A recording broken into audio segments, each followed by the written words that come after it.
BBA, BCA, BCom computer కోర్సులో 100% placement లభించే ఏకైక డిగ్రీ కాలేజ్ కూకట్పల్లిలోని I3 డిగ్రీ కాలేజ్ 8367215215. ఆంధ్రప్రదేశ్ ముఖ్యమంత్రి చంద్రబాబు నాయుడు, ఉప ముఖ్యమంత్రి పవన్ కళ్యాణ్ ఢిల్లీ పర్యటనలో ఉన్నారు. ఢిల్లీ సీఎం ప్రమాణ స్వీకార కార్యక్రమంలో స్పెషల్ అట్రాక్షన్గా వీళ్ళే నిలిచారు. పైగా ప్రధానమంత్రి నరేంద్ర మోడీ పవన్ కళ్యాణ్తో చెలోక్తులు వేయడం, చంద్రబాబు నాయుడుని పలకరించడం, ముఖ్య నేతలందరితో కలిసి కలివిడిగా తిరగడం, ఇవన్నీ కూడా ఆసక్తికరమైన అంశాలుగా మారినాయి. మరోవైపు ఆంధ్రప్రదేశ్ ప్రయోజనాల కోసం ఇరువురు నేతలు కూడా కేంద్ర మంత్రులతో వరుస భేటీలు నిర్వహిస్తున్నారు. ఉదయమే జలశక్తి మంత్రి సిఆర్ పాటిల్తో భేటీ సమయంలో పోలవరం నిర్మాణానికి సంబంధించి అదనపు సాయం లేదా అదనంగా రావాల్సినటువంటి మద్దతు గురించి వీరిద్దరూ విస్తృతంగా చర్చించినట్టుగా సమాచారం ఉంది. అలానే పోలవరం కుడి కాలువ, ఎడమ కాలువల వైశాల్యం పెంచడంతో పాటు రాబోయేటువంటి రోజుల్లో వాటర్ ఫ్లో ప్రవాహ తీరు మరింత ఎక్కువగా తట్టుకునే స్థాయిలో ఈ కాలువల విస్తరణకి కేంద్రం సహకరించాలని విజ్ఞప్తి చేసినట్టు తెలుస్తుంది. దీంతోపాటు గోదావరి బనకచెర్ల ప్రాజెక్టు గురించి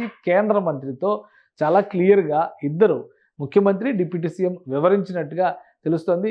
కాబట్టి ఈ బనకచెర్ల గోదావరి అనుసంధాన ప్రాజెక్ట్ అనేది రాష్ట్రానికే కాదు, గోదావరి కృష్ణ అనుసంధానం ద్వారా జాతీయ స్థాయిలో నదుల అనుసంధానంలో ఒక కీలకమైన అడుగు కాబోతున్నట్టుగా వివరించినట్టు తెలుస్తుంది.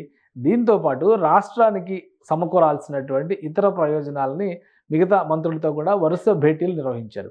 సో ఈ నేపథ్యంలో ఆంధ్రప్రదేశ్ నాయకత్వం ఢిల్లీలో ఉండడమే జాతీయ మీడియాలో కూడా హైలైట్గా మారింది. మరీ ముఖ్యంగా పవన్ కళ్యాణ్ వస్త్రధారణ పైన ప్రధాని నరేంద్ర మోడీ వేసిన చెలోక్తుల గురించి జాతీయ మీడియా విస్తృత చర్చ జరుగుతోంది.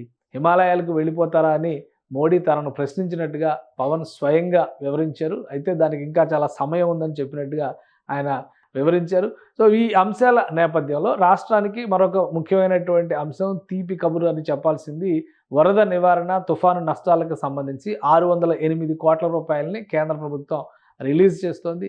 ఇది ఆంధ్రప్రదేశ్కి కలిసి వస్తున్నటువంటి అంశం అని వివరిస్తున్నారు.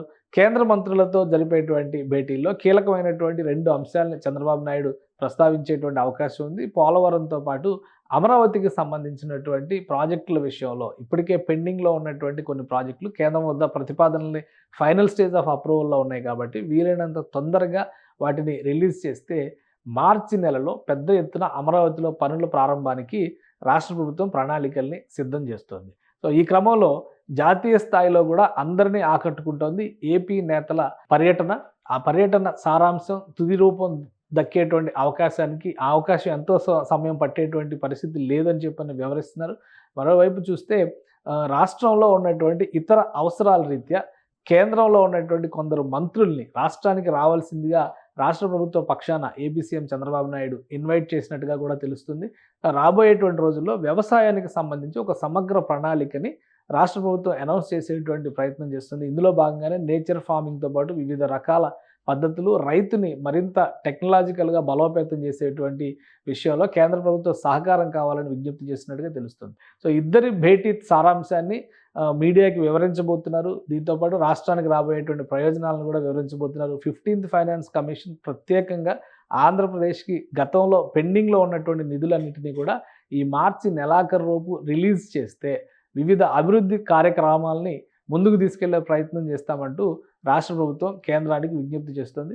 వీటిపైన రిజల్ట్ అతి త్వరలోనే రాబోతుంది. సో ఒక క్లారిటీతో, ఒక సమన్వయంతో 2 ప్రభుత్వాలు పనిచేస్తున్నాయి. అలానే కూటమి కూడా ఇచ్చిన హామీలను నిలబెట్టుకునేటువంటి ప్రణాళికతోనే సమన్వయంతో ముందుకు సాగుతున్నట్టుగా పవన్ కళ్యాణ్ జాతీయ మీడియాతో వ్యాఖ్యలు చేయడం కూడా ఆసక్తికరంగా మారింది. సుమన్ టీవీలో మీ పర్సనల్ అండ్ బిజినెస్ ప్రమోషన్స్ కోసం కింది నెంబర్కి కాంటాక్ట్ చేయండి.